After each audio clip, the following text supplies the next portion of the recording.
102. Wa idza bismillahirrahmanirrahim. Wa idza kunta fihim fa aqamta lahumus sholata faltaqum qa'ifatun minhum ma'ak. Surat An-Nisa ayat 102 ini berkaitan dengan yang dinamanya sholat berjamaah dalam peperangan. Kita aja Palestina aja waktu mereka lagi takut-takutnya untuk sholat berjamaah, tapi tetap melaksanakan sholat berjamaah. Sedangkan kita aman damai tanpa perlu untuk bersolat berjamaah. Siapa yang lagi sholat subuhnya berjamaah? Masya Allah, benar-benar soleh saya.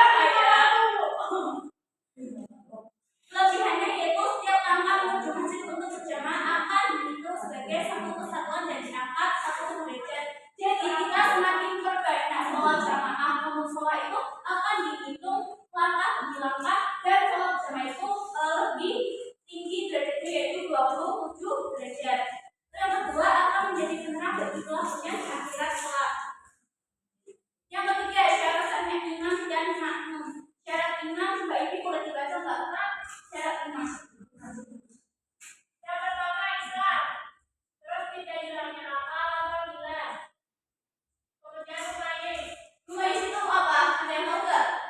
Bisa membedakan yang baik dan yang buruk. Iya, terus lanjut lagi. Jika ada laki-laki maka harusnya dia menjadi imam. Tidak berada memiliki bacaan yang baik dan bagus atau masih yang menunjuk tidak sedang menjadi makmum. Ya, terus yang kedua itu syarat makmum. Sana boleh dibacakan? Syarat makmum pertama berniat menjadi makmum, yang kedua Islam, yang ketiga tidak hilang akal, keempat mumayyiz, kelima makmum tidak meyakini bahwa imam yang dipilih sedang dalam keadaan melakukan sholat qadha, yang keenam posisi makmum tidak lebih maju kepada imamnya, yang ketujuh mengikuti imam dalam setiap gerakan dari awal hingga akhir pelaksanaan jamaah. Oke, aplaus untuk buat anak-anak. Baik, kalau yang keempat itu posisi imam dan makmum. Lihat ya, itu ada makmum dan imam. Kalau dua orang, satunya imam dan satunya itu makmum, ada jarak vertikal atau ada jaraknya sedikit, tidak sebanding ya. Terus yang kedua gambarnya itu ada imam dan makmum itu ada perempuan. Jadi kalau perempuan itu di belakang makmum laki-laki. Terus yang ketiga ada gambarnya imam satu dan makmumnya dua, yaitu imam di depan sedangkan makmum itu bersandingan atau sejajar dengan makmum yang lainnya. Bisa dilihat ya. Terus kalau ini posisi benar dan ini posisi salah, karena itu ada jaraknya ya, ini ada jaraknya ya. Iya. Kecuali kemarin kita kena COVID-19 itu ada distancing. Ya itu ada harus jaraknya, tapi ini udah nggak ada, jadi harus dirapatkan masalahnya. Terus yang kelima, makmum muwafiq dan makmum. Makmum muwafiq ini berarti makmum yang mengikuti gerakan sholat imam sejak takbiratul ihram atau dari rakaat pertama. Sedangkan makmum masmum adalah orang yang tidak mengikuti imam dari rakaat pertama, dia bisa mengambil satu rakaat atau dua rakaat karena dia datangnya terlambat. Yang keenam, pergantian imam. Ketika imam mengalami hal-hal yang membatalkan sholat, maka imam harus mundur dan makmum yang berada di belakang harus maju untuk menggantikannya. Ada tata caranya, tidak sembarangan melangkah imam ketika imamnya itu berhadas. Contohnya itu menggunakan isyarat, tidak gemboran kayak gitu, tidak tapi ada menggunakan isyarat, bukan kata-kata. Imam mundur membungkuk sambil menarik tangannya di depan pinggul seraya menggambarkan dia telah berhadas atau dengan memberi kepada makmum yang berada di belakang imam. 7. Mengingatkan imam yang lupa. Bagi makmum laki-laki mendapati perubahan imam dalam ucapan langsung beramal cukup membaca Subhanallah. Apa? Subhanallah. Yang bermakna Maha Suci Allah. Sedangkan bagi perempuan cara mengingatkannya imam yaitu dengan menepuk tangan kanan atau kiri sebaliknya. Baik, ada yang ingin ditanyakan ya? Apa udah paham semua?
setelah imam selesai. Oke, apa untuk kelompok 1? Silakan kelompok 2. Kelompok 2 yaitu pertanyaannya bagaimana jika barisan sholat berjamaah lurus atau tidak rapat? Jawabannya yaitu sholat berjamaah tetap sah meskipun barisannya tidak lurus atau tidak rapat. Tetapi nilai keutamaannya berkurang, oleh karena itu masih dianjurkan untuk berusaha menjaga barisan agar tetap lurus dan rapat. Oke, kita mulai untuk kelompok 2.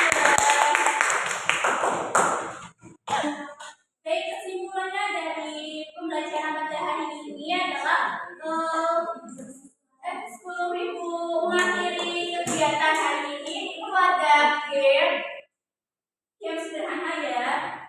Nanti kalau kalian pemenangnya akan mendapatkan reward dari ibu. Oke, kalian mau pilih nomor berapa? 1. Apa yang dimaksud sholat berjamaah? Sholat yang dilakukan bareng-bareng. Iya, betul. Terus yang selanjutnya, 4. Pilih salah satu ayat Al-Quran mengenai tentang sholat jamaah yang tadi Mbak Nana bacakan apa? Anissa. Iya, betul. Ayo nomor 2 dalam nomor 8. Apa itu imanas, Bu? Yang datang terlambat.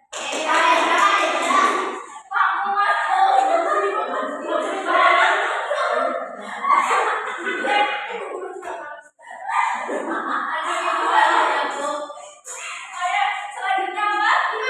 5. Cara mengingat iman yang telah dari laki-laki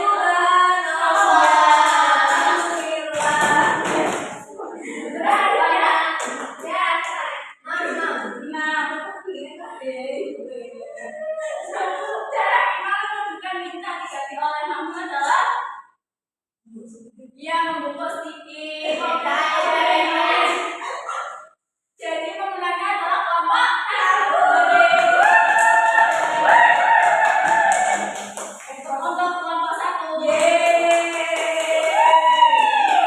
Baik, Ibu mau menyimpulkan pembelajaran pada hari ini. Sholat berjamaah merupakan sholat yang dilakukan secara bersama-sama dengan satu orang sebagai imam dan lainnya sebagai makmum, serta memiliki 27 derajat lebih banyak daripada sholat subuh yang mana membiasakan diri dan untuk melaksanakan sholat berjamaah sangat penting sebagai bagian dari pembinaan karakter amal dalam berbuat sehari-hari. Baik, ada yang mau ditanyakan nggak? Ibu beri tugas untuk pembelajaran minggu depan yaitu membuat poster tentang ajakan sholat berjamaah. Perwakilan dari kelompok buatnya 1 ya.